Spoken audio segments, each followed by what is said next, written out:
Meu nome é Lucas. Nasci e cresci em Belo Horizonte, no bairro São Gabriel, zona norte da cidade. Em 2014, eu tinha 18 anos, estava terminando o ensino médio no Estadual Central e me achava dono do mundo. Filho de pastor, fui criado ouvindo hinos da harpa cristã, indo a cultos 3 vezes por semana e sendo cercado de regras sobre o que um servo de Deus pode ou não pode fazer. Só que eu nunca me encaixei nesse molde. Enquanto meu pai pregava sobre santidade no púlpito, eu desenhava nas margens da Bíblia, rascunhando caveiras, olhos e cruzes com asas. Na época, o papo na igreja era sempre o mesmo. Crente não se tatua. Tatuagem é marca de demônio. O corpo é templo do Espírito Santo. E eu só queria ser livre. Não aguentava mais ouvir as mesmas pregações, os mesmos hinos, a mesma ladainha.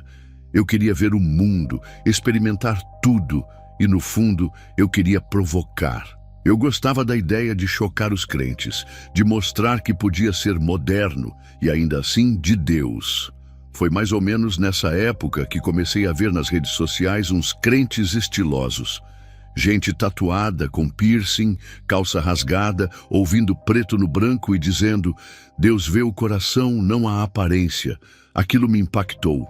Lembro até hoje da primeira vez que vi o perfil do Zezinho Cruz, um influencer gospel que bombava no Instagram. Ele tinha uma tatuagem de uma coroa no pescoço e postava fotos com versículos no feed. Comentava coisas tipo: quem julga a estética esquece da essência. Aquilo entrou na minha mente como uma verdade absoluta. Na escola, meus colegas já sabiam que meu pai era pastor. Me zoavam de santo e filho do varão, pastorzinho. Mas quando comecei a andar com camisa preta, boné para trás e uns desenhos nos cadernos, a zoeira virou admiração. Ô Lucas, seus desenhos são top, véi. Devia fazer tatuagem disso aí. E aquilo começou a martelar na minha cabeça. Eu podia ser artista, eu podia ser diferente, eu podia ser alguém. Foi numa tarde quente de novembro que tudo começou de verdade. Eu estava sozinho em casa, mexendo no celular, quando vi um vídeo de uma menina se tatuando uma cruz no pulso e chorando, dizendo que aquilo representava a fé dela. O vídeo tinha milhões de views. Na hora pensei, por que não? Corri para o espelho do banheiro. Levantei a manga da camiseta e imaginei uma cruz bem discreta no ombro direito. Não seria nada demais, só um símbolo, e ainda por cima cristão. Fiquei dias obcecado com a ideia. Desenhava variações da cruz no caderno da escola. Fingia que estava prestando atenção na aula de matemática, mas só pensava em qual estilo escolher. Gótica, minimalista, tribal. Na igreja, durante o culto de jovens, comecei a reparar nos olhares dos irmãos. Parecia que todos sabiam o que eu estava planejando, mas era só culpa, ou paranoia, ou sei lá. O que eu sei é que não dormia mais tranquilo. Uma sexta-feira à noite, depois do culto, esperei todo mundo dormir. Peguei minha carteira, entrei no Google e digitei: tatuador em BH que não pede autorização. Achei um estúdio no bairro Floresta, perto do centro, com um nome meio esquisito: Ink Ritual.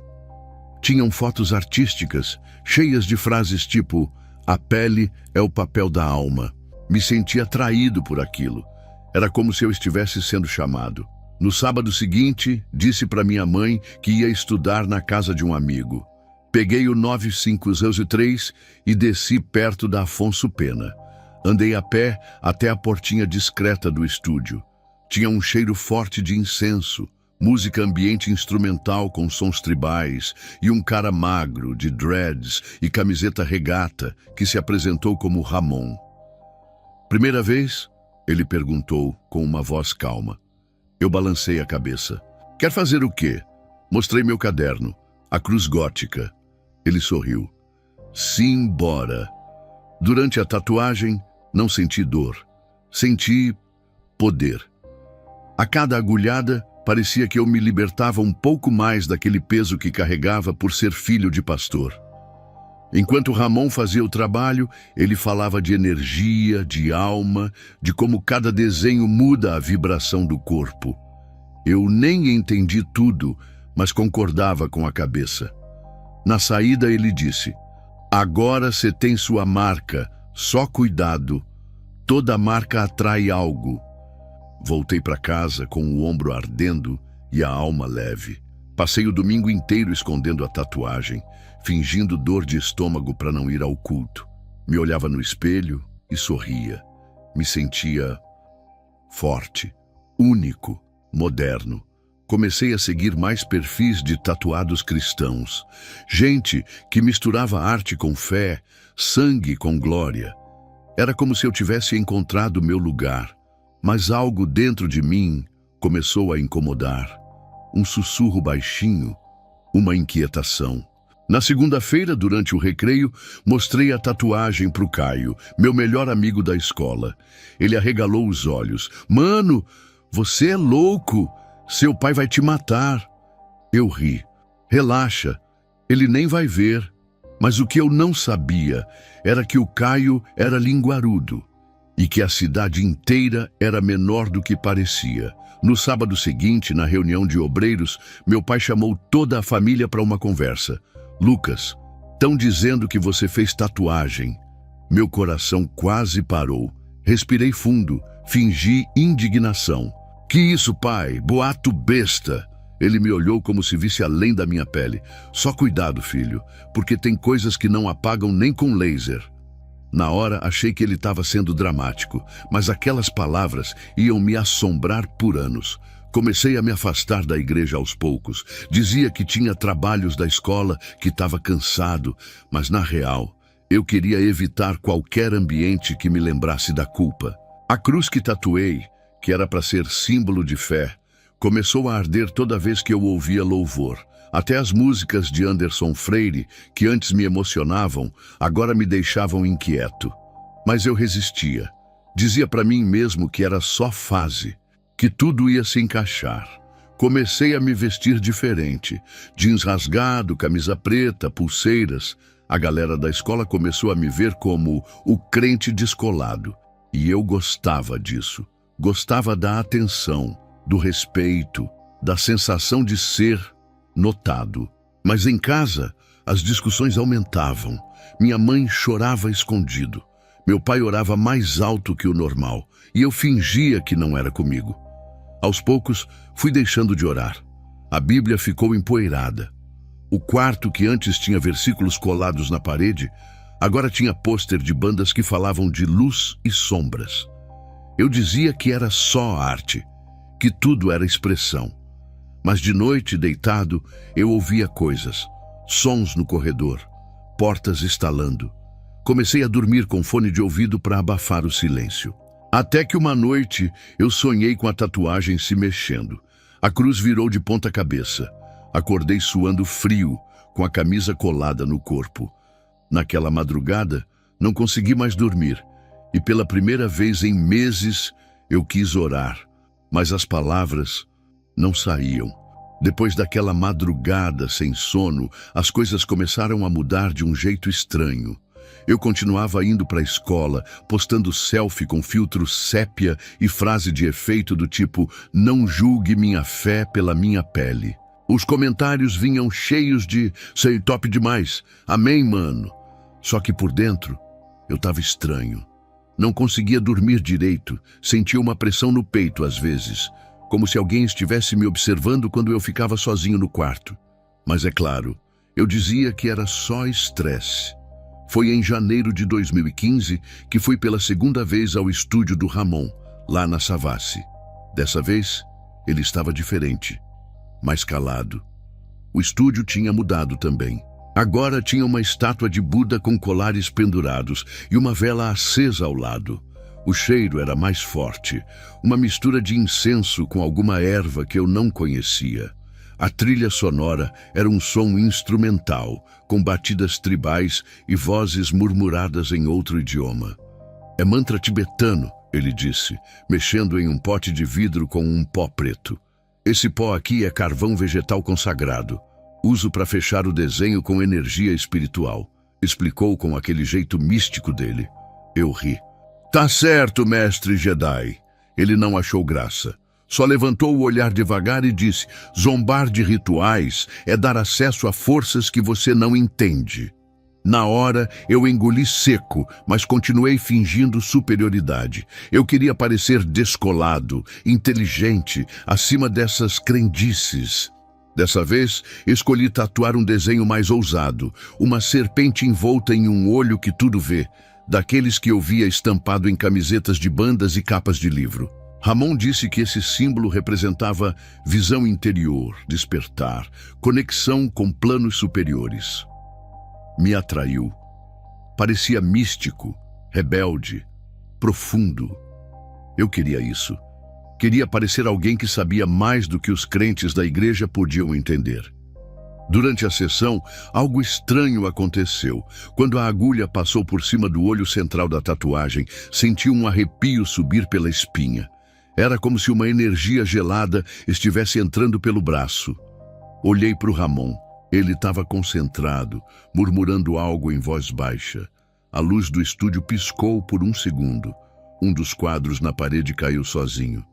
Relaxa.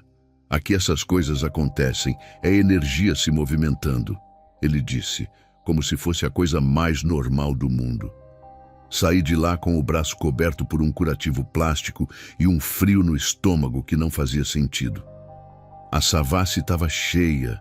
O sol de BH queimando o asfalto, gente tomando café nas padarias chiques, estudantes rindo com mochilas nas costas. Mas eu me sentia deslocado, isolado, como se algo tivesse sido arrancado de mim sem que eu notasse. Peguei o 403 e fui direto para casa. Quando cheguei, minha mãe estava ouvindo louvor da Cassiane bem alto na cozinha. O cheiro de feijão no fogo contrastava com o cheiro de sangue e pomada no meu braço. Naquela noite, o pesadelo voltou, só que mais intenso. Eu estava num campo seco, o céu escuro, e centenas de olhos flutuavam ao meu redor. No meio deles, uma serpente enorme se arrastava lentamente na minha direção, com a voz do Ramon. A energia foi selada. Agora ele enxerga. Acordei ofegante, o corpo encharcado de suor. Quando fui no banheiro lavar o rosto, reparei que o curativo da tatuagem tinha se soltado e o desenho parecia mais escuro do que deveria. Durante os dias seguintes, não conseguia parar de olhar para a tatuagem. Às vezes parecia que o olho piscava. Eu sabia que era loucura. Era só uma imagem, só tinta. Mas aquilo começou a me incomodar. Em momentos aleatórios, sentia uma ardência no braço, como se o desenho quisesse sair da pele. Comecei a andar com camisa de manga longa, mesmo com o calor. Me sentia marcado, e não no bom sentido. Um domingo à noite, fui obrigado a ir ao culto com minha família. Era ceia, igreja cheia, clima pesado.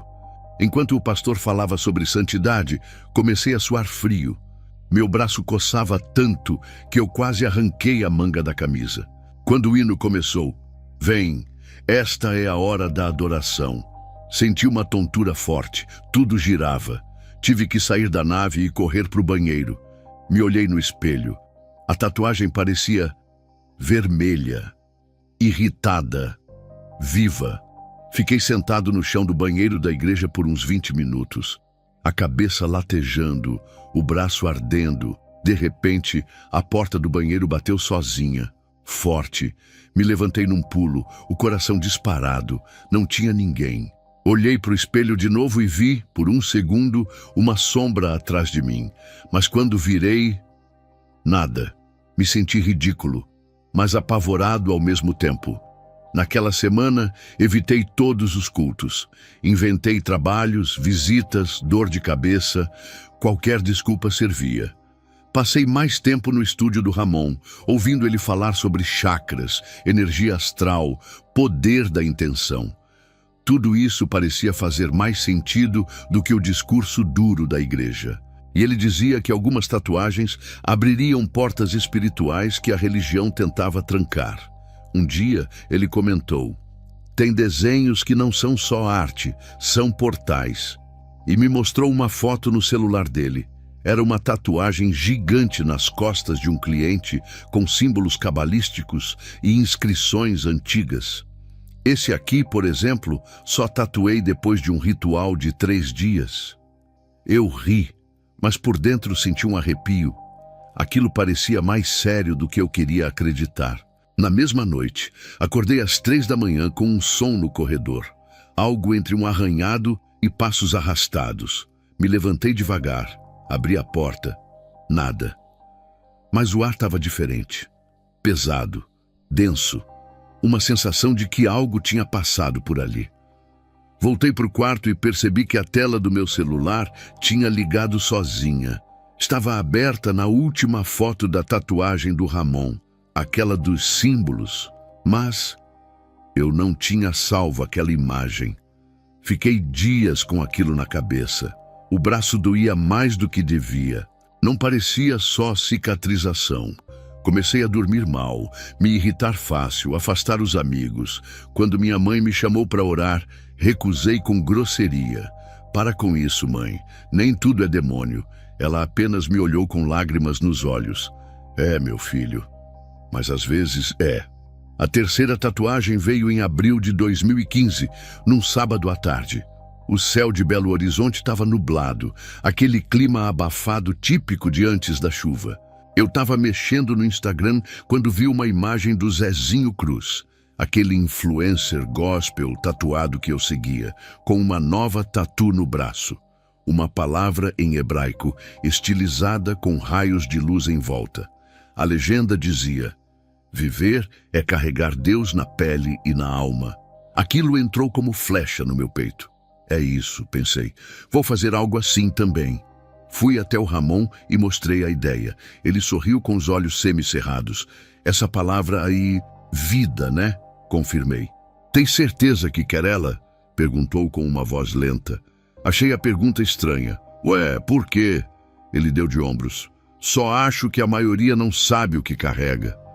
Aquilo ficou martelando na minha cabeça, mas eu estava decidido. Eu queria deixar claro para o mundo que eu era crente estiloso. Era isso que eu dizia para mim mesmo. Fiz a tatuagem no antebraço do lado esquerdo. Era uma palavra hebraica com traços geométricos ao redor, toda estilizada. Durante o processo, o braço formigou.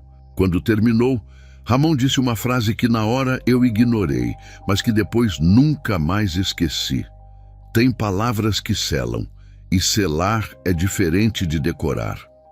Voltei para casa com o braço latejando e o ego inflado. Postei no Instagram com a legenda: marcado pela vida, livre pela graça. Bombou. Os comentários vieram aos montes. Muita gente da igreja parou de me seguir. No dia seguinte, fui com a camisa de manga curta para o culto de jovens. Queria que vissem. Queria causar.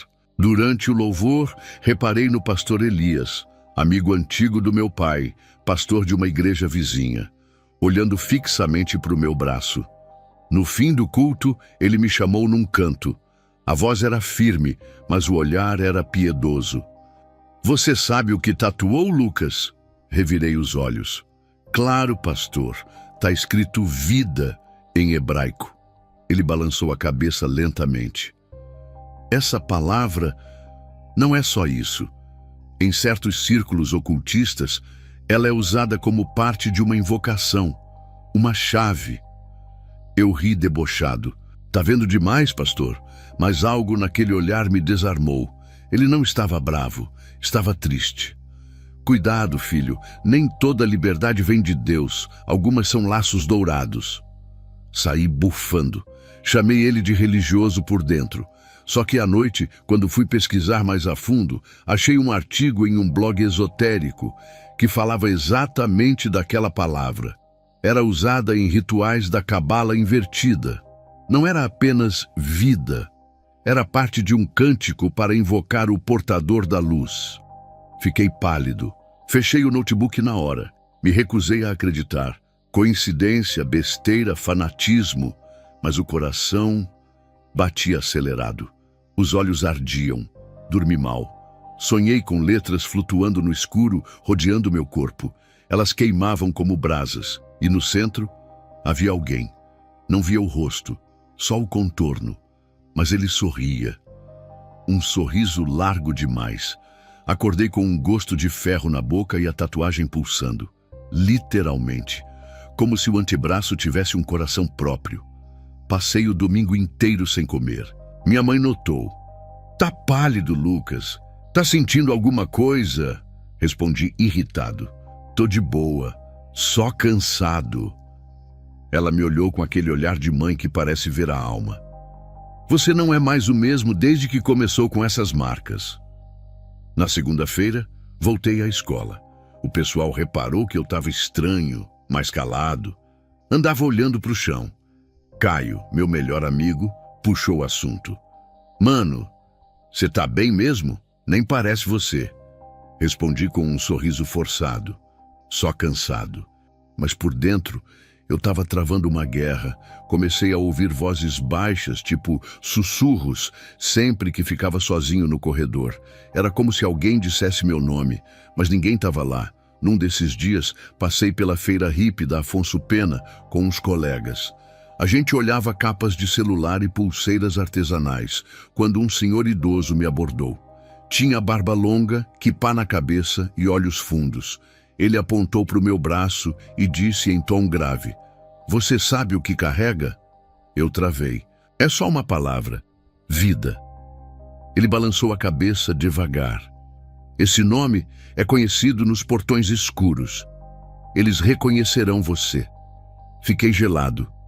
Antes que eu pudesse responder, ele simplesmente virou as costas e sumiu na multidão.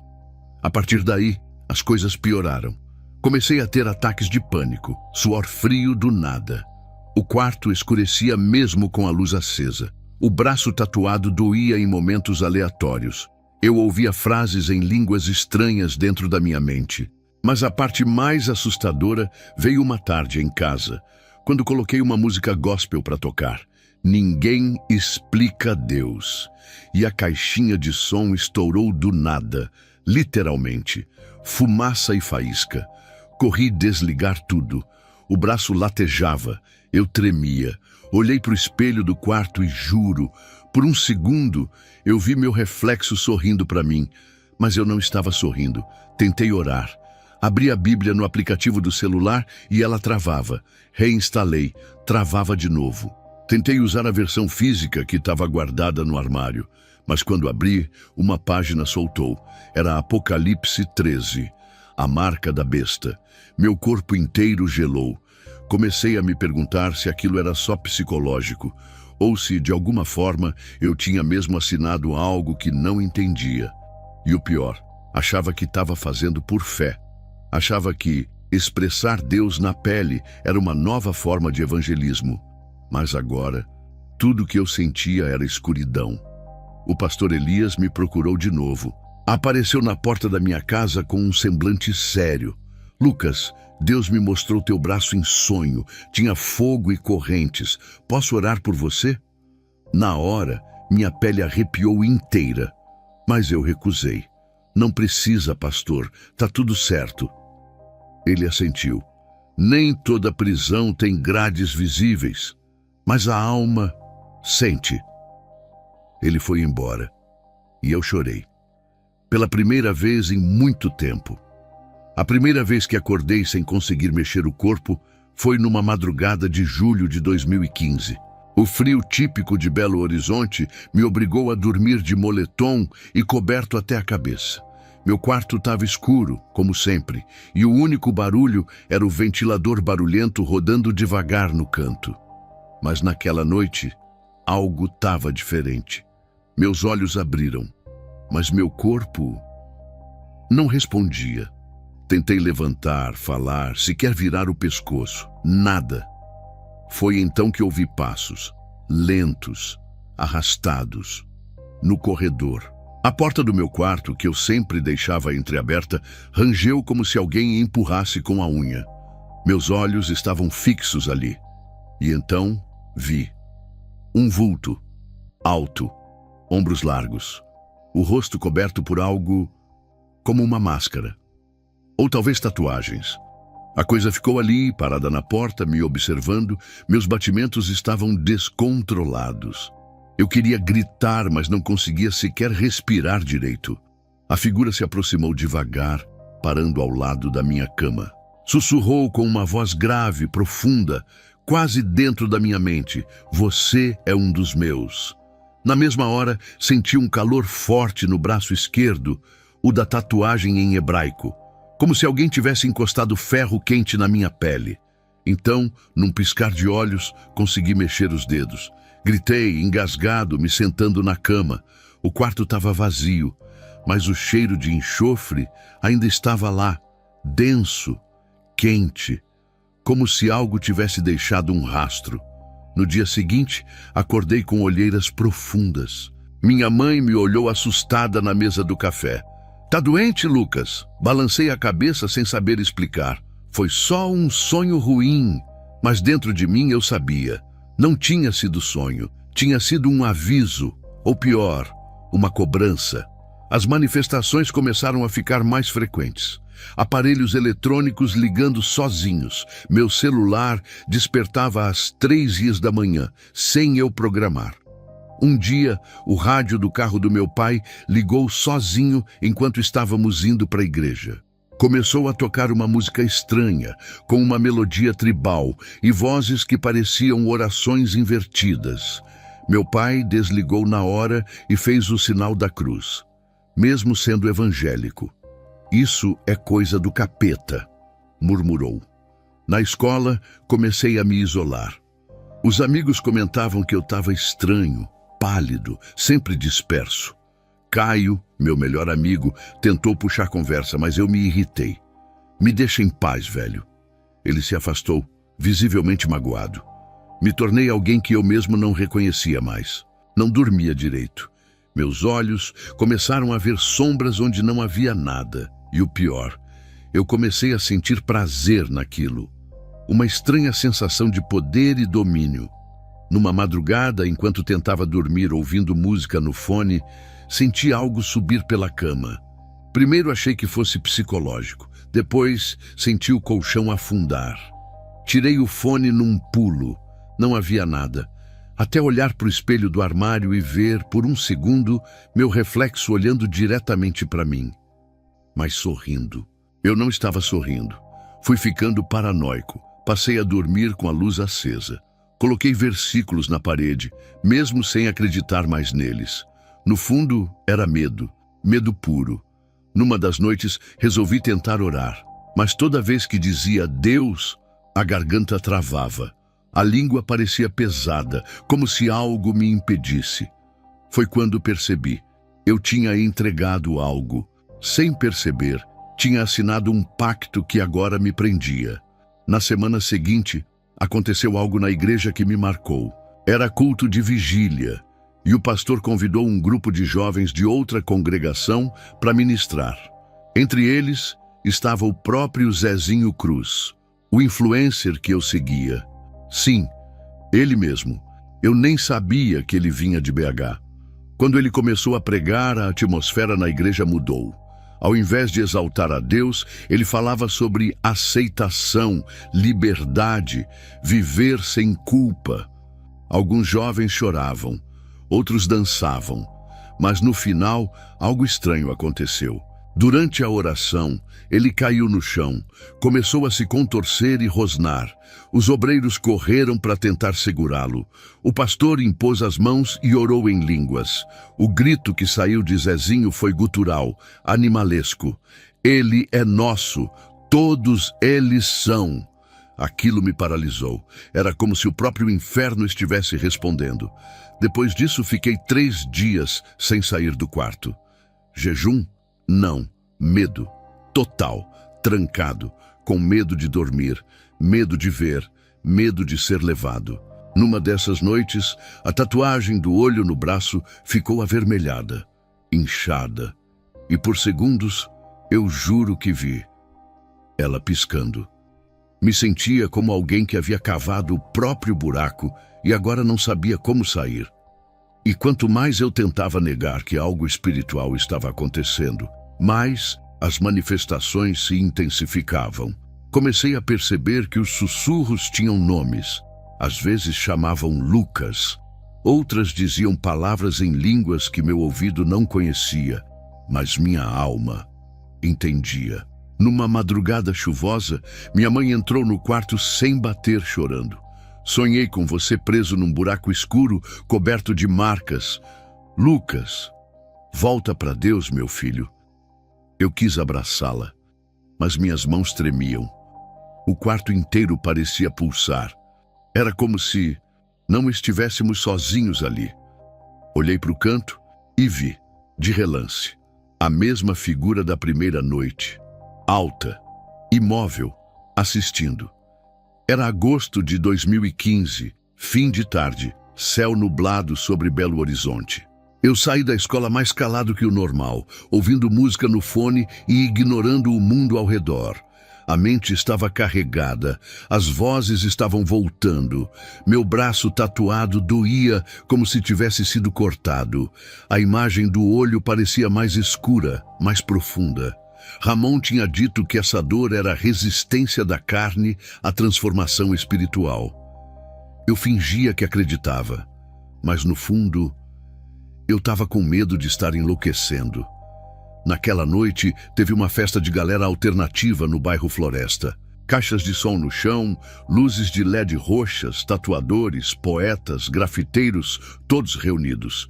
Eu fui porque queria anestesiar a mente. Tinha bebido algo estranho, meio adocicado, que me deram dizendo ser chá ayahuasca diluído. Meus olhos pesaram, mas o corpo ficou acelerado. Na pista sentia o chão se movendo como se fosse de borracha. Gente dançando devagar, luzes pulsando. Tudo parecia fora do lugar. Lá pelas 3 da manhã, decidi ir embora. Peguei minha moto e saí pilotando meio cambaleando, com os olhos ardendo. As ruas do centro estavam desertas, iluminadas por postes amarelados e vitrines fechadas.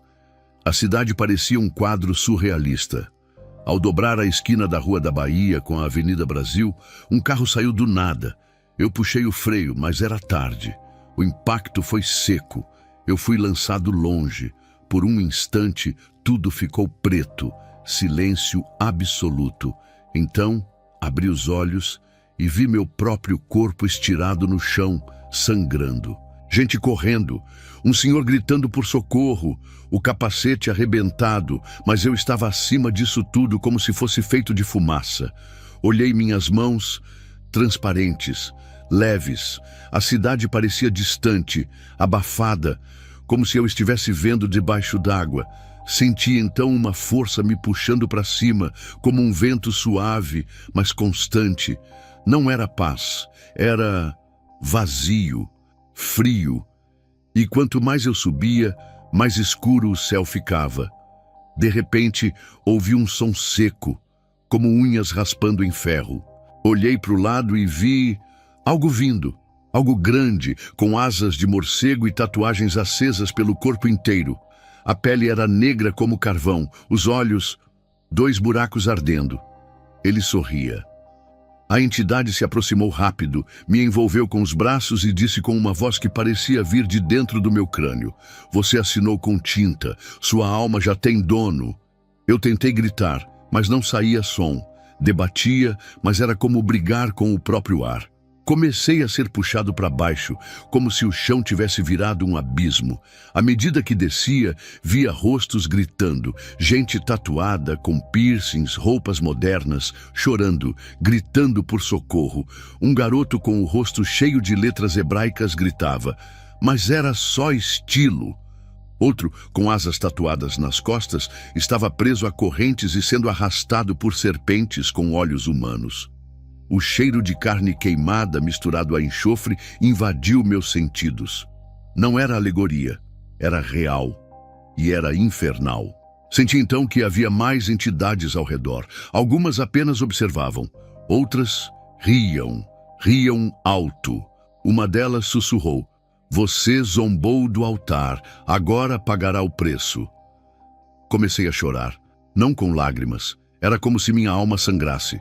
Eu sabia que não havia mais tempo, que eu tinha passado do limite e que aquela cruz tatuada no meu ombro Não era mais símbolo de fé, era prova contra mim. No momento mais fundo, quando tudo ao redor estava vermelho e sufocante, ouvi uma voz diferente, calma, firme, cheia de autoridade. Uma voz que me conhecia. Ainda não é o fim dele. O som rasgou aquele ambiente como um trovão. As entidades recuaram. A figura que me segurava grunhiu de ódio e me soltou. Caí no vazio. De repente, senti um choque no peito. Abri os olhos num pulo. Estava na maca do pronto-socorro do Hospital João 23. Um médico gritava: "Ele voltou! Ele voltou!" Estava suando frio, com uma máscara de oxigênio, uma agulha no braço e o som do monitor cardíaco apitando rápido. A médica que cuidava de mim se aproximou e disse algo que me gelou mais do que qualquer visão que eu tinha tido. "Você teve uma parada cardíaca. Ficou morto por 4 minutos." Meus olhos se encheram de lágrimas. Meu corpo tremia. Eu sabia o que tinha visto, o que tinha sentido, o que tinha quase perdido. Quando minha mãe chegou no hospital, os olhos inchados de choro, a primeira coisa que ela fez foi me abraçar e dizer: "Eu estava orando. Eu senti que algo terrível ia acontecer." Eu chorei. Chorei como criança, mas por dentro ainda havia escuridão. A marca estava lá, e eu não sabia se aquilo tinha sido só um aviso ou o primeiro pagamento de uma dívida espiritual. Naquela noite, no leito frio do hospital, fechei os olhos e juro, por um breve momento vi a sombra novamente, parada no canto do quarto, esperando, como se dissesse: "Te deixaram escapar por agora." Os dias após o acidente foram os mais estranhos da minha vida. Recebi alta do hospital depois de 4 dias em observação, com escoriações, dores no corpo e um olhar perdido. Mas a pior parte não era física, era interna. Meu espírito parecia em carne viva.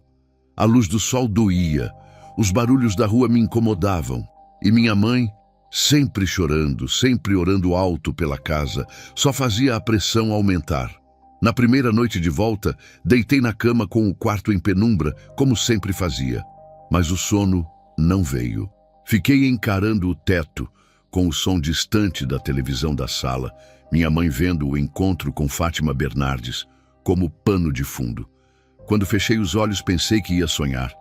Mas não, eu vi, com os olhos abertos, sem dormir, sem transição. Era como se meu quarto tivesse sumido. De repente, eu estava num campo de pedra, sem chão de terra, sem céu. O ar era pesado, com cheiro de queimado e carne podre. Havia uma multidão de jovens, todos com tatuagens, nas costas, nos braços, no rosto. Alguns tinham versículos tatuados, outros cruzes estilizadas, asas de anjo, símbolos gospel modernos, mas todos estavam algemados. Alguns choravam, outros gritavam. Nenhum era ouvido. Ao redor, criaturas deformadas vigiavam. Não eram como os demônios de filme. Eram humanos distorcidos, alguns com olhos derretendo, outros com bocas costuradas, todos com tatuagens vivas no corpo. Vi um desses demônios lamber uma tatuagem de cruz no ombro de uma moça. A cruz virou uma caveira, e ela gritou até perder a voz. Comecei a andar, ou flutuar, não sei dizer, por aquele lugar. Senti uma mão me puxar para o lado. Era um anjo, ou melhor, uma figura de luz. Não tinha asas, tinha olhos tristes. Ele falou comigo sem abrir a boca. "Você precisa ver." E então apontou para um tipo de plataforma. Lá havia jovens sendo apresentados diante de um trono em chamas. Nele havia uma figura sentada. Parecia um homem tatuado da cabeça aos pés. Alto, forte, com expressão serena. Por um segundo pensei que fosse Jesus, mas o olhar era vazio, o oposto da vida. O trono era feito de espinhos entrelaçados com correntes, e quando ele apontava para alguém, os demônios puxavam. Cada alma era marcada com ferro quente por cima das tatuagens, como se uma segunda marca, mais profunda, estivesse sendo selada. Foi então que reconheci alguém.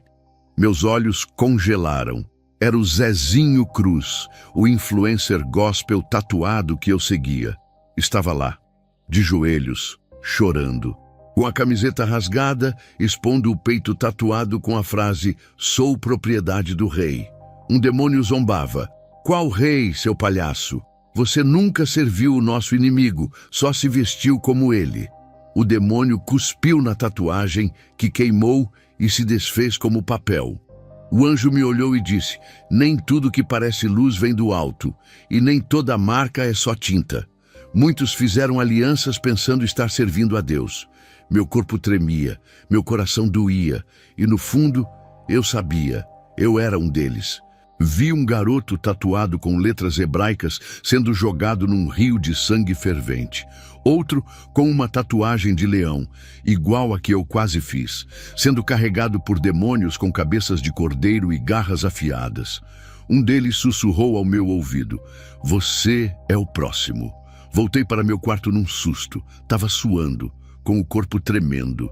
Olhei para o braço tatuado e ele estava vermelho, inflamado. A tatuagem parecia deformada.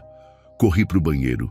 Quando me olhei no espelho, juro por tudo, por um segundo, meu reflexo estava sorrindo, mas meus olhos não estavam sorrindo junto. Comecei a entrar em paranoia. Tapei os espelhos do quarto, tirei todos os quadros.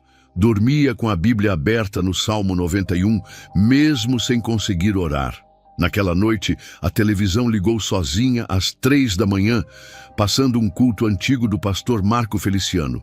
A palavra que saiu da boca dele foi: "Crente que brinca com o santo será tocado pelo profano". Eu desliguei na hora, mas entendi o recado. Nos dias seguintes, as visões voltavam do nada. No ônibus, no banheiro, no chuveiro, uma sombra atrás de mim, um sussurro no ouvido, uma mão gelada no ombro. Minha mãe já não sabia mais o que fazer. Chegou a chamar um grupo de oração, mas eu recusei. "Vai me expor para a vizinhança toda?" Ela chorou. "Então me deixa orar sozinha, mas um dia você vai voltar". Numa dessas noites, ouvi nitidamente a voz que escutei no inferno: "Você está marcado, e não há laser que apague uma alma selada". Chorei, me ajoelhei no quarto, tentei orar, mas a boca travou, os olhos ardiam e a tatuagem pulsava. Foi a primeira vez que desejei nunca ter feito aquilo, nunca ter aberto aquela porta, nunca ter confundido liberdade com rebeldia. A visão da noite anterior não saiu da minha cabeça. Dormi com a Bíblia no peito e acordei com a tatuagem latejando como se estivesse viva. Minha mãe me observava do corredor com olhos tristes e silenciosos. No fundo, eu sabia.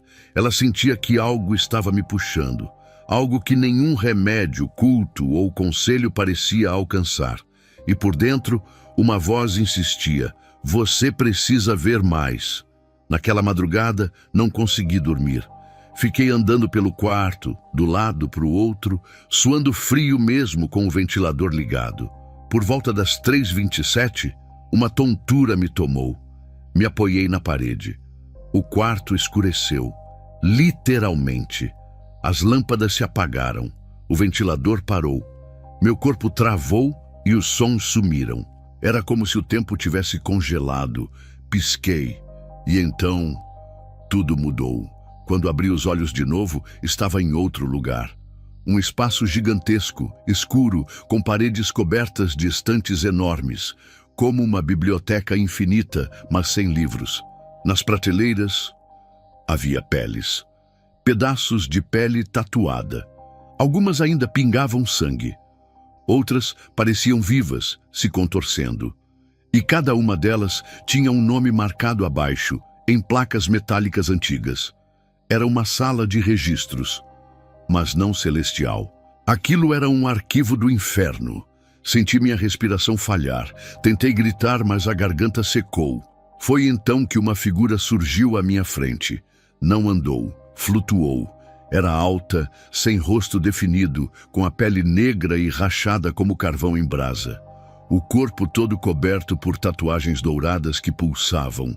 Ele me observava com olhos que não existiam. E mesmo sem boca, falou: "Você entrou sem ser chamado, mas já foi marcado." Comecei a andar ou ser guiado por aquele corredor infernal. Cada prateleira tinha categorias, símbolos místicos, frases consagradas, hebraico invertido, cristianismo distorcido. Vi uma pele com a palavra graça tatuada em estilo cursivo. Abaixo, o nome de uma mulher. A pele tremia, sangrava e gemia. O guia me levou até uma estante no fundo. Nela estava uma gaveta com meu nome, Lucas. A gaveta se abriu sozinha. Dentro havia réplicas das minhas tatuagens. Cada uma brilhava com um tom diferente. A cruz no ombro, agora invertida. A serpente com o olho pulsando. E a palavra hebraica acesa em vermelho vivo como brasa. Senti um aperto no estômago. "São só desenhos", gritei, mesmo sem som. A criatura respondeu: "Toda arte carrega alma, e toda alma tem dono." Foi quando percebi que todas as minhas escolhas tinham sido sussurradas antes, que nenhum dos símbolos foi realmente por acaso, que a liberdade que eu achava que tinha era manipulação. Meu corpo inteiro doía, um peso me esmagava. Eu tremia, suava, queria acordar, mas não podia.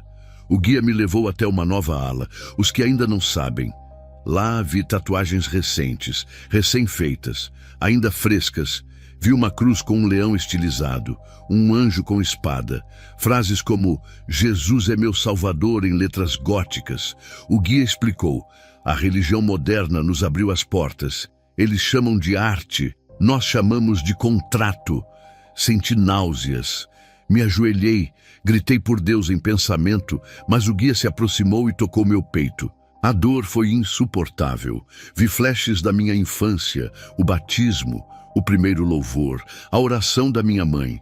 E em seguida, cada sessão de tatuagem que eu fiz, como se estivesse assistindo de fora. Cada agulhada era acompanhada de sorrisos demoníacos, entidades rondando, selando papéis que eu nunca li. Documentos espirituais.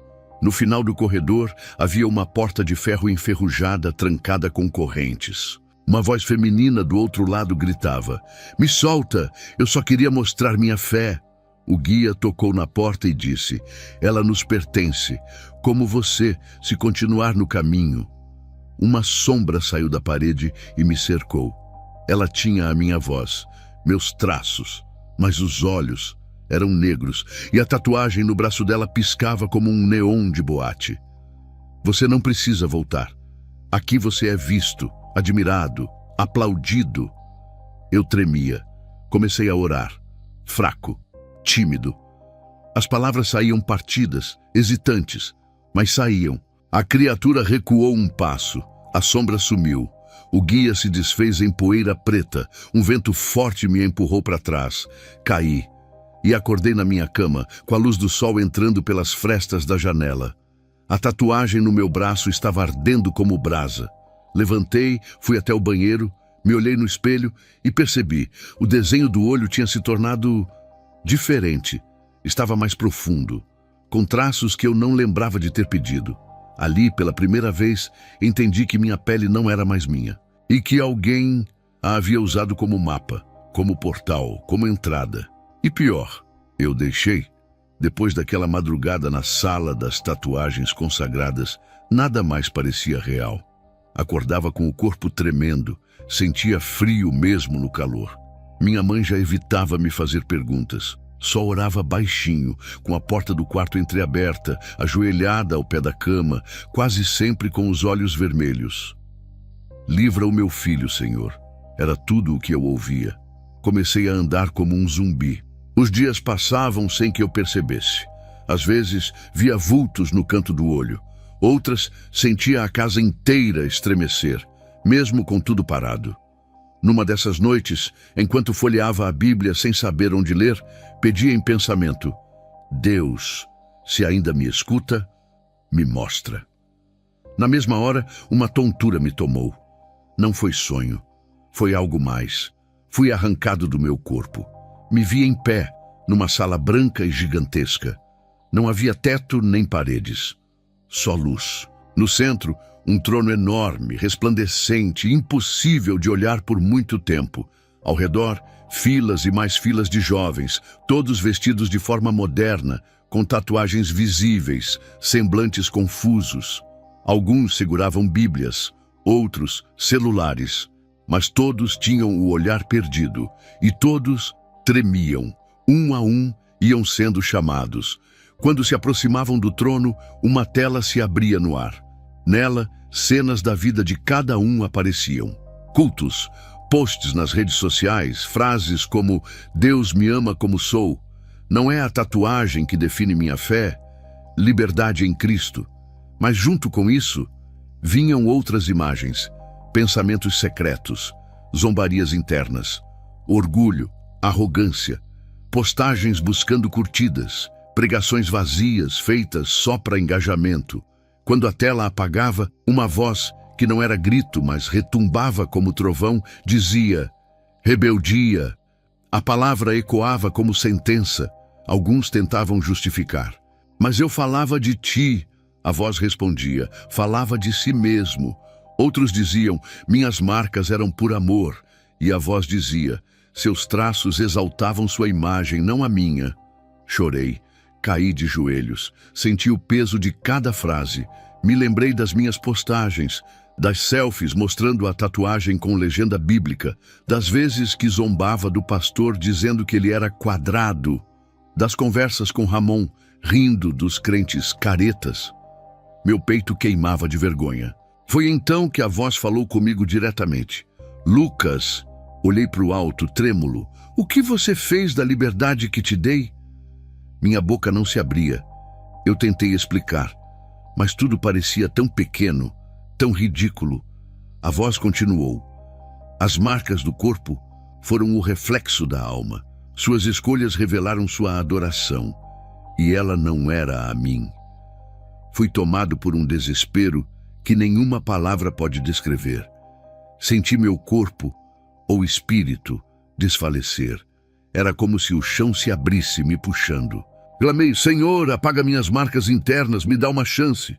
O tempo parou, tudo ficou em silêncio. Então, como um vento leve, ouvi, ainda há tempo. Não era a mesma voz de juízo, era a voz da misericórdia, da graça, da minha infância, da fé que eu tinha abandonado. Um clarão me envolveu, fui puxado para trás como se voltasse por uma espiral de luz. Abri os olhos no meu quarto. Estava em posição fetal, suando, chorando, com a Bíblia aberta no peito. Estava na página de Isaías 1:18. Ainda que os seus pecados sejam vermelhos como escarlate, eles se tornarão brancos como a neve. Respirei fundo. A tatuagem do braço doía, mas naquele momento, algo dentro de mim começou a se quebrar. Eu não sabia como recomeçar. Mas sabia que precisava, que não dava mais para viver dividido, que ou eu apagava aquilo, ou aquilo me apagaria. Naquele dia, pela primeira vez, procurei o pastor Elias. Liguei tremendo, suando frio. Pastor, o senhor pode me ouvir? Ele respondeu. Estava esperando sua ligação, Lucas. Deus já me mostrou. A ligação com o pastor Elias foi curta, mas profunda. Ele não perguntou detalhes, só disse, estarei te esperando amanhã 7h no templo. Desliguei tremendo, a garganta seca, o coração batendo como tambor. Eu sabia que aquele passo seria o começo da guerra mais difícil da minha vida, a guerra para quebrar o pacto que eu mesmo assinei com cada agulhada. No dia seguinte, passei o dia em silêncio. Não comi. Não mexi no celular, só fiquei sentado na beira da cama olhando para o chão. Meu quarto parecia mais escuro que o normal. As vozes não estavam tão altas, mas ainda estavam lá, como um eco sutil no fundo da mente. De tarde, Tomei um banho demorado, como quem queria limpar a alma junto. Coloquei uma camisa de manga comprida para esconder as tatuagens. Mas mesmo cobertas, elas queimavam. Fui até a igreja a pé, andando devagar pelas ruas do bairro São Gabriel. O sol começava a se pôr, pintando os muros velhos com tons alaranjados. Gente na calçada, ônibus passando, cachorro latindo, mas meu mundo estava em silêncio. Quando cheguei na porta da igreja, hesitei. Por um momento a mesma voz zombeteira sussurrou: "Não vai adiantar, eles vão te rejeitar." Mas entrei assim mesmo. O templo estava quase vazio. Só o pastor Elias, sentado na primeira fileira, de cabeça baixa. Quando me viu, levantou, sorriu e abriu os braços. "Bem-vindo de volta." Eu chorei. Chorei como criança. Me joguei nos braços dele. Aquele abraço foi o primeiro em muito tempo que não parecia carregar julgamento. "Quero ser limpo, pastor. Quero sair disso." E ele respondeu: "Jesus ainda apaga marcas que laser nenhum alcança." A oração naquela noite foi intensa. Não tinha música nem microfone. Só eu, ele e minha mãe, que apareceu sem eu saber, e uma presença que eu não sentia há anos, o Espírito Santo. Meu corpo tremia, eu chorava, gritava, senti náuseas, calafrios e pela primeira vez comecei a falar em voz alta com Deus. "Perdoa, me limpa, me arranca disso, Senhor." Enquanto o pastor orava em línguas, senti meu corpo formigar e algo sair. Voltei para casa esgotado. Dormi como não dormia há meses. Nenhuma voz, nenhuma visão, só silêncio. No dia seguinte, acordei e soube que precisava resolver algo pendente. Joana. Ela foi minha namorada por 2 anos. Fiel, serva, doce. Eu a abandonei quando ela disse que não achava certo tatuagens. Chamei de religiosa, ultrapassada, fanática. Cortei contato e nunca mais a vi, mas ela sempre foi minha lembrança de como era servir a Deus de verdade. Liguei. O número ainda funcionava. Ela atendeu, a voz trêmula. "Lucas." Silêncio. Eu respirei fundo. "Preciso te pedir perdão." Nos encontramos na praça, perto da estação São Gabriel. Era fim de tarde, crianças brincando, gente passando com sacola de mercado. Quando me viu, os olhos dela encheram de lágrimas. Eu também chorei. "Você parece tão diferente," ela disse. E eu respondi: "Porque agora eu estou voltando a ser quem Deus queria que eu fosse." Conversamos por horas, contei tudo. As visões, os pesadelos, as vozes, a experiência de quase morte, a sala das tatuagens. Ela ouviu em silêncio. Quando terminei, revelou: "Lucas, eu oro por você desde o dia que você me deixou. Fiz um propósito com Deus de jejuar 40 dias pela sua alma. Hoje é o dia 39. Meu coração quase parou. Você sabia que eu ia voltar?" E ela disse: "Eu não, mas ele sabia." A partir dali, comecei um processo doloroso e real de libertação. Cortei contato com Ramon. Deletei o Instagram. Joguei fora todas as camisetas que exaltavam rebeldia. Comecei um jejum de 21 dias com acompanhamento do pastor. E procurei uma clínica especializada em remoção a laser. A dor da primeira sessão foi insuportável. Mais do que fazer a tatuagem. Era como se cada ponto queimasse minha carne e minha alma ao mesmo tempo. Mas eu aguentava, fechava os olhos e orava. "Vai embora, em nome de Jesus, sai da minha pele." Na igreja, fui reapresentado como um novo membro. Muitos não entenderam, outros me criticaram, mas a maioria chorou junto. Dei meu testemunho aos poucos, sem microfone. Só com a voz embargada e a camiseta com as mangas arregaçadas, mostrando as cicatrizes. Joana se reaproximou. Aos poucos, com cuidado. "Ainda é cedo," ela dizia, "mas Deus vai restaurar tudo no tempo certo." E eu aprendi a esperar, aprendi a me calar, a ouvir, a orar de novo. Uma noite sonhei com a mesma sala branca do julgamento, mas dessa vez ela estava vazia. Só eu ali, diante de uma tela apagada. E uma voz suave disse: "As marcas estão sendo removidas." Acordei chorando. Não era só sobre tinta. Era sobre arrependimento.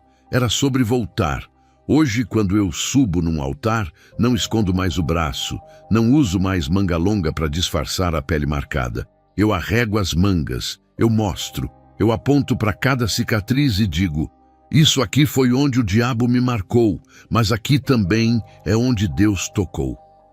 Demorou meses até que eu tivesse coragem de contar meu testemunho em público. Foi num congresso de jovens em Contagem, na região metropolitana de Belo Horizonte. A igreja estava cheia. O pastor que me convidou sabia da minha história. Fala a verdade, Lucas. Mostra a dor. O povo precisa ouvir quem voltou.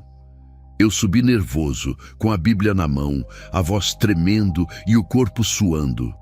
Mas quando comecei a falar, senti a presença do Espírito Santo me envolvendo.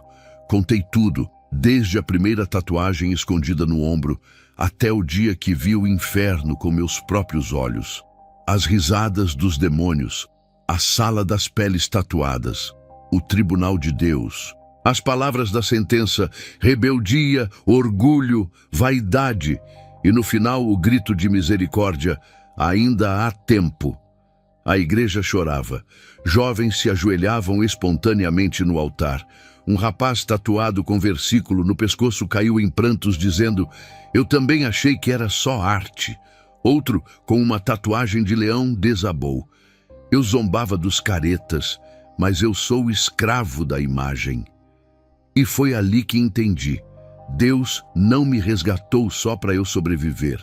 Ele me resgatou para alertar, para confrontar, para expor o disfarce bonito do inferno, a vaidade travestida de liberdade. Comecei a viajar por igrejas. Vi jovens se libertando só de ouvir meu relato. Vi tatuadores se convertendo. Vi mães agradecendo entre lágrimas. Vi líderes religiosos dizendo: agora entendi porque Deus me inquietava sobre isso. Mas também vi zombaria. Gente dizendo que era exagero, fanatismo, religiosidade. Um dos comentários mais repetidos nos vídeos do meu testemunho é: Deus vê o coração. E eu sempre respondo: sim, mas os demônios também veem a pele e cobram caro pelas marcas que você faz nela. Em um dos cultos, uma moça se levantou no meio da pregação e gritou: eu ouvi a mesma voz que você, Lucas. A mesma tatuagem me levou a pesadelos por 2 anos. Ela foi liberta naquela noite. Caiu no chão chorando e saiu dali diferente. Hoje, eu sou firme na palavra. Não porque virei religioso, mas porque conheci a consequência da desobediência. Não porque gosto de regras, mas porque conheci o outro lado. Eu vi o que há por trás do glamour e não quero nem que meu inimigo vá para lá. As tatuagens. Ainda tenho algumas marcas visíveis, mas elas não me controlam mais. Algumas foram removidas a laser, outras cobertas com cicatrizes. Todas, sem exceção, foram anuladas no mundo espiritual pelo sangue do Cordeiro. Às vezes, ainda sinto um arrepio, um sussurro, uma sombra tentando lembrar do passado. Mas hoje, eu sei usar a arma certa, a autoridade em Cristo. Porque agora, meu corpo não é vitrine de vaidade, é templo do Espírito Santo. Joana continua ao meu lado e me ajuda a lembrar todos os dias que um altar é mais seguro que um estúdio, que uma oração pode apagar o que tinta nenhuma limpa, e que o amor verdadeiro nunca desistiu de mim. E se você que está ouvindo minha história também se tatuou, achando que era só estilo ou que Deus vê o coração, eu te digo com amor: cuidado, porque o que você chama de arte pode ser a legalidade que o inferno precisa para te destruir. E no fim, não é sobre tinta, é sobre quem tem autoridade sobre a tua alma, porque o inferno está cheio de gente marcada, mas o céu só recebe quem foi lavado.